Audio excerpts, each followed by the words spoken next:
So I would like to wish you a very warm welcome to the Energy and Resources Forum organized by Zero Emission Group. This is a workshop on electric mobility, which will be about the challenges and impacts of electric mobility with the systemic role of these technologies in mind, and also keeping the footprint on the environment. I am Victor Christoph. I'm a PhD student in computer science at EPFL. I'm working on machine learning and artificial intelligence applications to politics and to the climate crisis, between others. And I was the president of Swiss Youth for Climate for 2 years, and I was active in the committee of this organization. I would like also to thank Zero Emission Group to organize this great event. Which brings together many experts with very different, diverse and interesting backgrounds. And I'm pretty sure the whole day will be very interesting and will gain many insights. And we are also very lucky today to have, for this workshop, to have 6 experts, high-level experts. We have Antonin Guez, who is the CEO of ENGIE Switzerland. We have, hello Antonin, we have Gwendolyn Bailey, who is working at Umicore and is an expert in rare earth elements. We have Martin Bäumle, who is the president of the Liberal Greens party in Switzerland, and he is also a national councillor in Switzerland. We have Professor Hubert Giraud, who is the head of the Laboratory of Physical and Analytical Electrochemistry at EPFL. We have Cynthia Illy, who was a candidate with the Young Greens to the National Council. And finally, we have Alessandra Hull, who is the CEO of the ESM Foundation, which is a nonprofit supporting research and development for critical resources.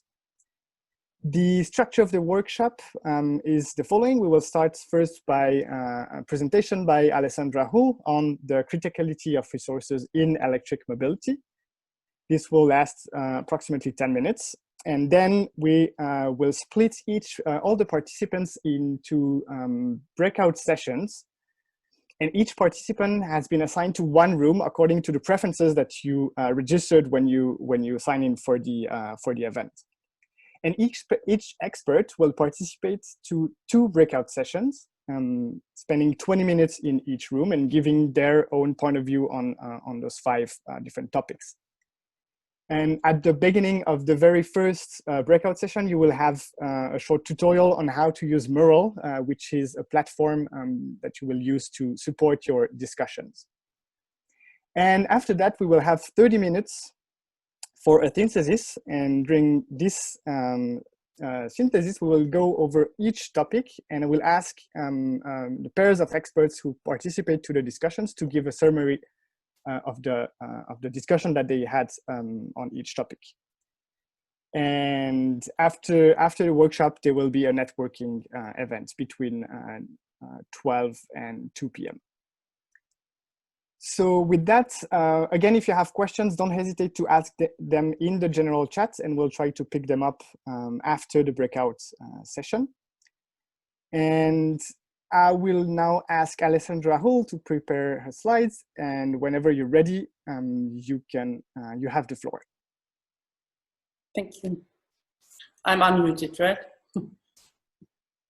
So you can hear me? Yes. Super.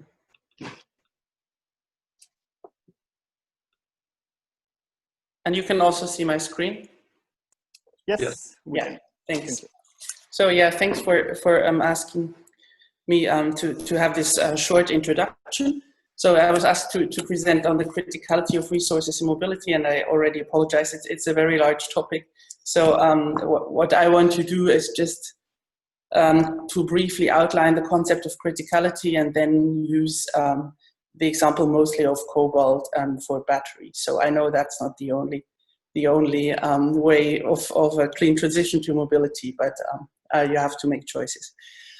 So first, for those who don't know the concept of criticality, what is it about? It's basically a notion how much attention we should give to certain resources. And classically, it depends on 2 axes. One is the dependency, that means the economic importance of the raw material for example, an economy or a company, income or GDP. And the other one, the x-axis, is the availability, that means the supply risks. Already in the past, there have always been, as part of supply risks, or even as a third dimension in this graph, as a z-axis, social environmental aspects as well. Meaning, for example, the overall footprint, what the raw material production then brings in the system, or also social and aspects of degradation, environmental degradation, declining ore grades, and so on. But it has been included very differently in different assessments.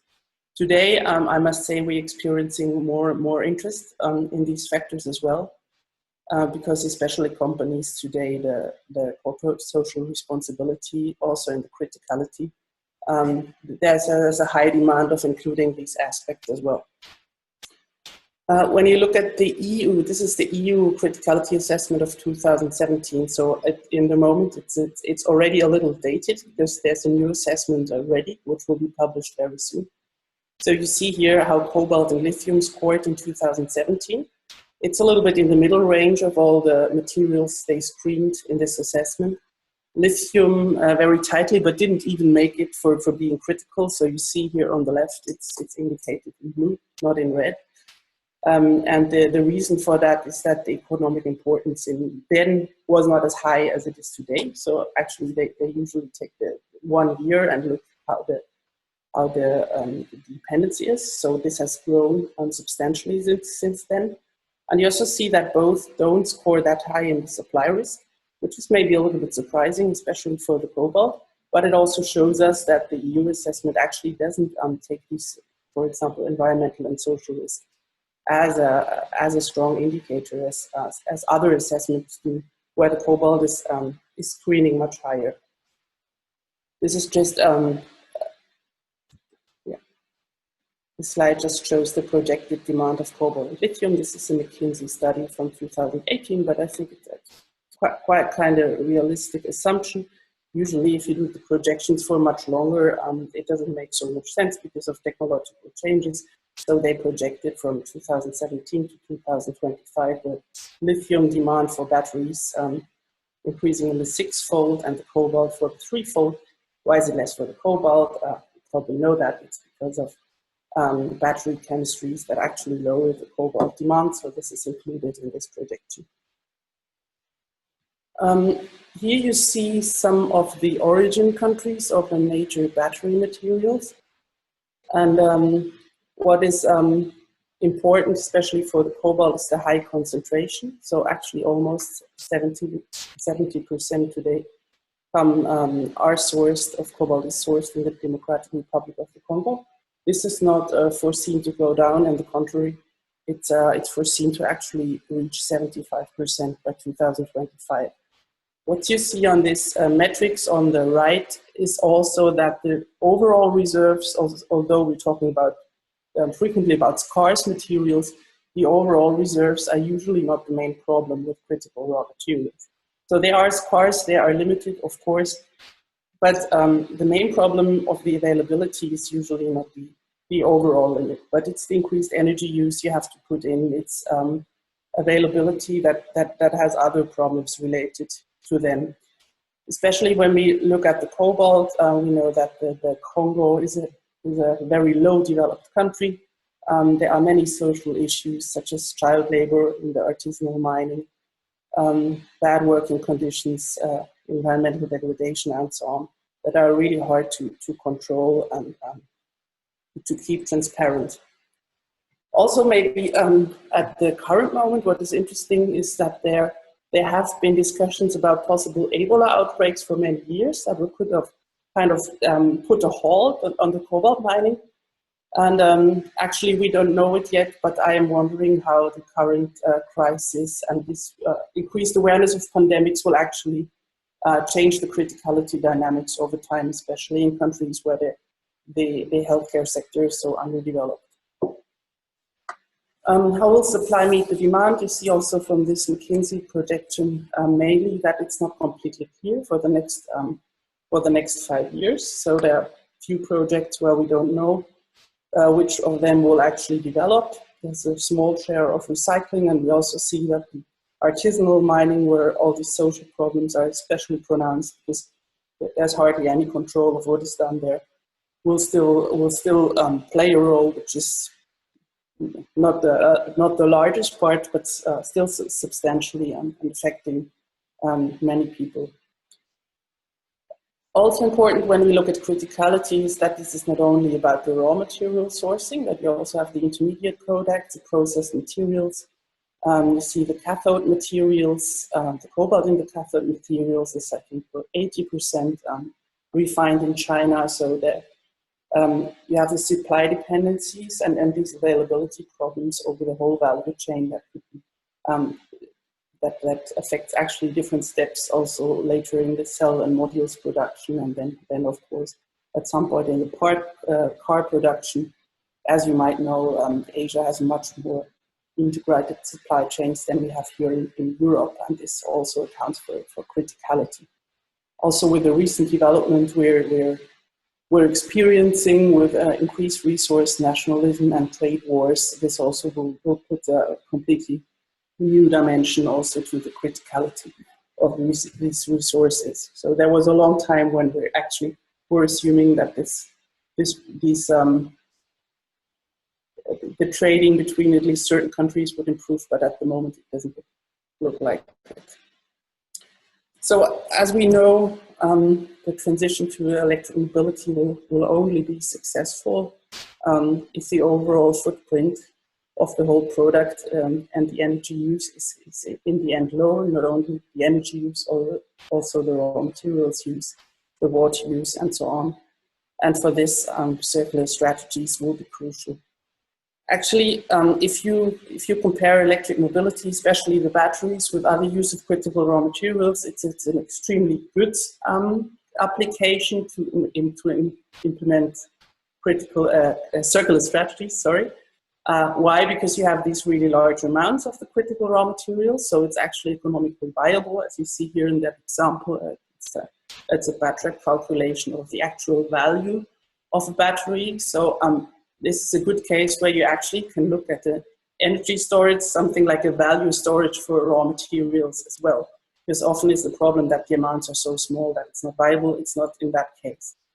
Still, the lithium recycling, for example, is not viable. And we also know that in order to make this recycling processes efficient, you need a high amount of standardization. And you need good collection systems, of course, and to actually implement this and to make the secondary sourcing, to have incentives to actually perform it. And also another point that should be kept, I'm sorry. So it's important to incentivize this, to make the secondary sources something of value. But it's also important to know that since we know that the first generation of batteries in cars will actually put them in a stock where they're bound for maybe 8 or 10 or even more years, maybe even more if they use for stationary applications afterwards, that there will be sourcing, at least in the medium term, probably also in the long term, because there are losses and we have a large transition to more mobility in large parts of the world. So sourcing will be necessary. And for this, it's important to establish more transparent supply chains and also to screen for potential bottlenecks and the environmental and social impacts. Yeah, thanks. Thank you, Alessandra. I think one feature that is missing from Zoom is the clapping. So I think now the zero emission staff will split everyone into different breakout rooms. So I leave you guys doing that, and we can meet again in 45 or 50 minutes, maybe at 11:35.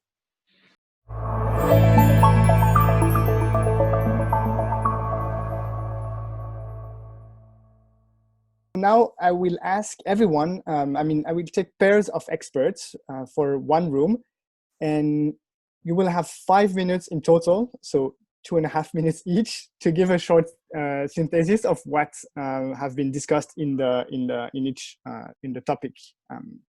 So maybe we can start with Gwendolyn Bailey and Cynthia Ely. I think you were both in room number 2 about overcoming the issues of the deployment of clean electric vehicles. Sorry. And maybe Gwendolyn, you could start by giving a short summary and from your point of view of what have been discussed in the room. Hi, yeah, sure. I mostly talked, at least Okay. in my half, so I don't have so much of what everyone said. But one thing that was pointed out is that the EV, which doesn't exist, is actually the most environmentally friendly, right? The one that where you don't use a vehicle at all. That's probably the most environmentally friendly. But if you have to use an electric or hybrid vehicle, that's still an environmentally friendly choice, but you have to take into account 2 things. One is the material production and the use. And if you take into account the use, you have to take into account which grid mix you're using to charge your car. Making sure it's not like a coal-based one or a fossil fuel-based one. And secondly, to make sure that the vehicle is being recycled to the best ability. Okay. I don't know if I got everything. But... Yeah. Okay. That sounds great. Thank you. And maybe Cynthia, you can give your viewpoint on this issue. Yeah, so I completely rejoined Gwendolyn on what she said about the cleanest EV is actually the one that doesn't exist. So that was one of my main position during the presentation, and I think the people that were in the room agreed to a certain extent with that we need to rethink mobility. It is not a problem. There's something called problem shifting, and that is when you focus on the consequence rather than on the cause. And when focusing on the consequence, you are trying to reduce CO2 emissions, for example, with EVs. And that is not the main problem. That is just a nice way to put things so that the economy keep working. And actually, when you think a bit out of this, you start to see that the cause is really the mobility, the fact that we're moving too much, that we are not paying what moving costs, for example, with airplanes, but that's a completely other topic. So yeah, we discussed quite a bit about this. And it was really interesting, and I had some data that was a bit offset, and one of the participants had a really great article to show, and it showed that EV are actually cleaner in terms of CO2 emissions after about 2 years, I think. 2 years of use, driving 30,000 kilometers in total, than gasoline vehicles. That is a progress, but that is still not the main issue for me. Okay, great. Thank you very much, both of you, for the summary. Again, for the audience, if you have any questions, you can write them in the general chats, and we'll try to pick them up. And if time permits, we will ask them after the synthesis. So we can now maybe move to room number 5 about the development of hydrogen from research lab to industrial use. And we will discuss that with Antonin Guez and Hubert Giraud. And maybe Antonin, you can start by giving your viewpoint and a short summary of what have been discussed in your room. Sure. In that room, actually, Hubert really starting the discussion. So Hubert, I'm sorry, I'm speaking first, and then you'll be able to correct. I think you had the students dream a little bit about some applications of hydrogen, where I mostly brought the perspective of the industry and where we are. I guess the most questions we had about hydrogen and how we could develop further were around the infrastructure. So what kind of infrastructure do we need to store, to transport hydrogen, and to what extent can it be stored or transported? Those were the main areas. I think everybody sort of agreed that there was a good mix, and that's applicable as well for the first session. But that there's going to be a mix between EV, hydrogen, other vectors, and hydrogen has a place for the future. Hubert? Oh, you're muted. You're muted, Hubert. Sorry. You're. Yes. Oh, sorry. Thank you. Yeah. No. Okay. No. At the moment, the take-home message for hydrogen is that all the investment for EVs and for battery was done about a decade ago. So it really started some time ago, especially in China. They invested 10 years ago heavily on batteries. And now there is a huge shift of investment on hydrogen, especially in Asia, but also in Europe, but also in the US. So hydrogen is a burgeoning technology compared to batteries, which are now mature and which are moving in a very incremental manner. As Antonin said, we need infrastructure to be able to develop, for example, the trucks. If you take a fuel cell truck at the moment, it's about 6 times the price of a diesel truck. Of course, it's totally non-competitive. And for those new vehicles to appear, we need further massive investment. And the EU, for example, has been very good at pushing hydrogen economy. Great. Thank you. Thank you very much, both of you. Maybe we can now shift to room number 4. Again, with you, Hubert, you can continue on that, and together with Alessandra Hull. Yeah, so we spoke about the sustainability, of course, of the battery, as Cynthia mentioned before, especially the metallurgical aspect. What is important to realize that now Apple claimed that on the iPhone, all the CO2 is recycled. So all the cobalt oxide is already recycled material. So recycling is going to move very fast in metallurgy, because if something we are good at is to do recycling of metals and metals oxide. So metallurgy is there. For me, the critical issue, as Alessandra mentioned, is electricity supply, especially in Switzerland. Grid stability. We are going to close nuclear power. We want to develop electric mobility. We want to develop let's say an electric society. Where are we going to get our electricity from? Are we going to be friendly with our neighbors and be part of the EU grid? Or do we want to stay independent and basically have potential problem of electricity supply? So I was sharing my nightmare when I can't sleep at night. I think about that. All right, thank you. And Alessandra, maybe you can comment on that. You're muted. Still muted? No, you're still muted. I think you have a button at the top, bottom left of your screen. Oh yes, yeah. There you go. Sorry, because my screen is frozen now, so I can't.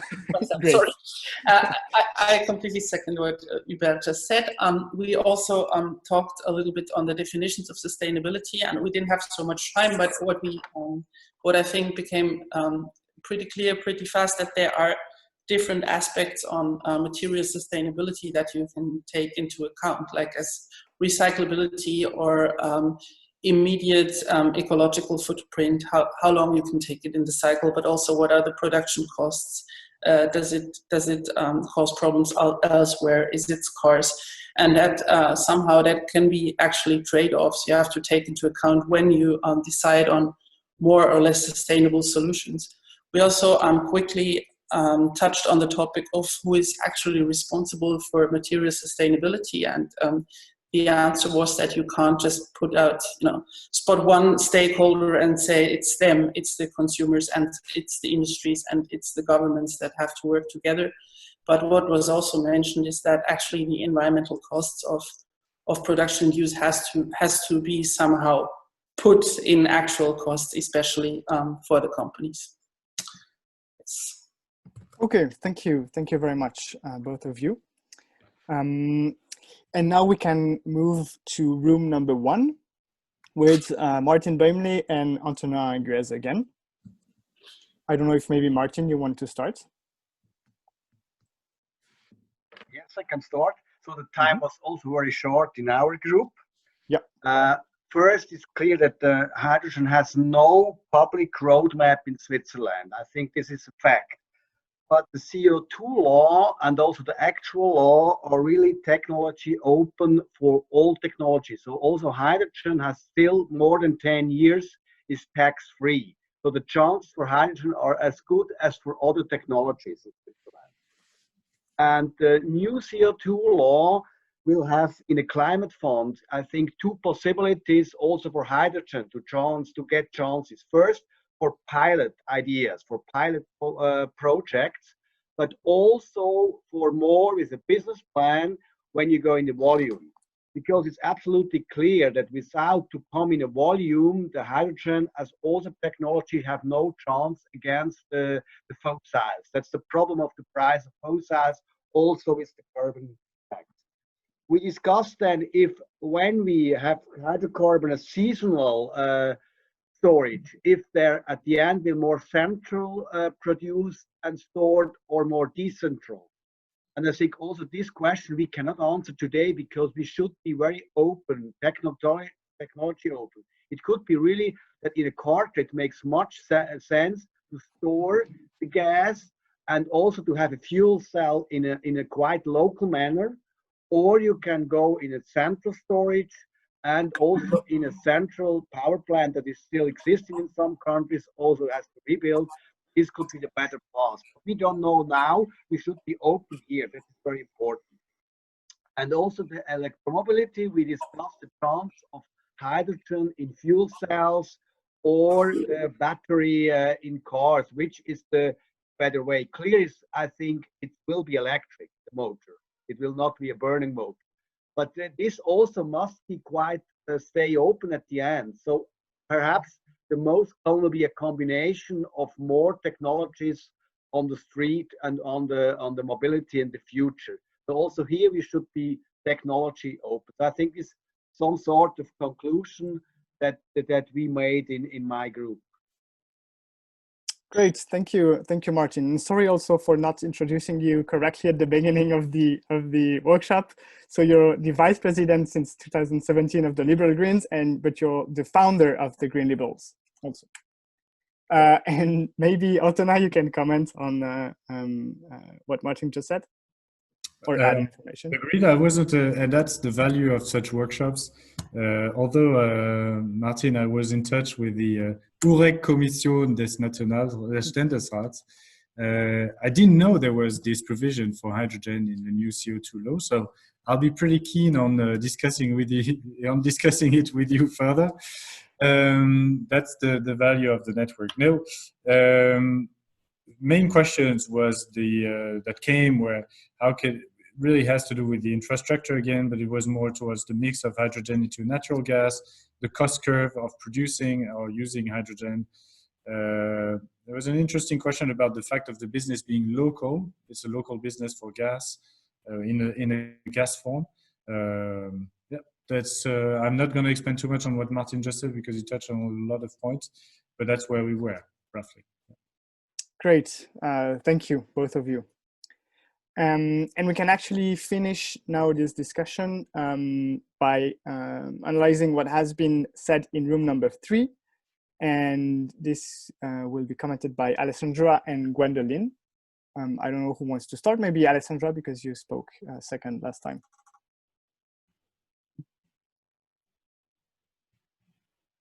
And no, you're still muted. Yes, there you go. Thank you. Yeah, thanks for letting me start because we actually just got in half of what we wanted to discuss. So we started with the drivers and incentives for substitution. So we started with what would actually be the main drivers that you would like to substitute the material. And we were not only talking about material for material substitutions, like substituting substances, but also all other kinds of substitutions, such as replacing or substituting materials by processes or products by services.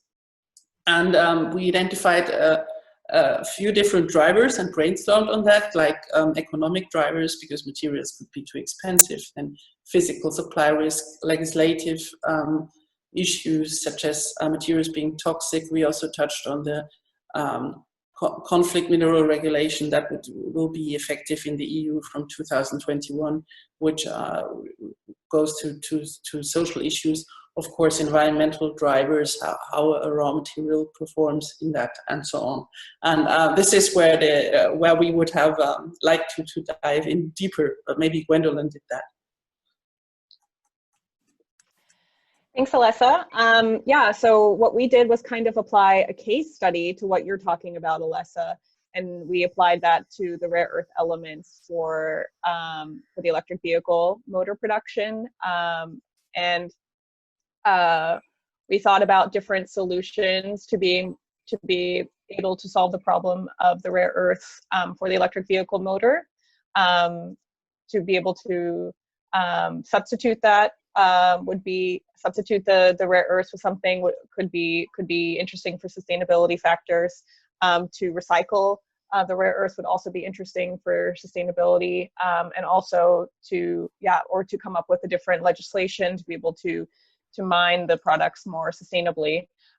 So those were different solutions that we talked about. But of course, there's barriers for each one, and the way to figure out which solution to go for, or which combination of solutions to go for, would be using some type of multi-scale assessment, a resource efficiency assessment, or circularity type assessment, which you talked about a little bit earlier today in the opening session. So I think it kind of brings full circle an example of the type of assessments that Alessa is looking towards, and bringing an example of electric vehicle motors that contain critical elements. Great, thank you very much, everyone. And this is impressive. I see we are in advance we have 5 minutes left. So if the participants have questions, you can definitely ask them now. Is there any question? I have a question. Yes.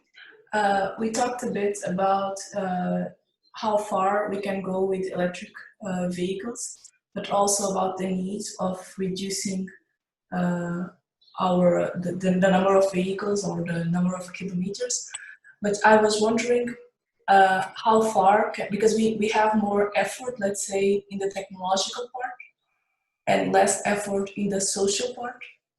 In terms of changing our habits or incentives in political sense. So how far can we go with electric vehicles? And so where should we put our effort most? In the social part or the technological part? Thank you. This is a great question. I don't know if anyone would like to answer in the experts.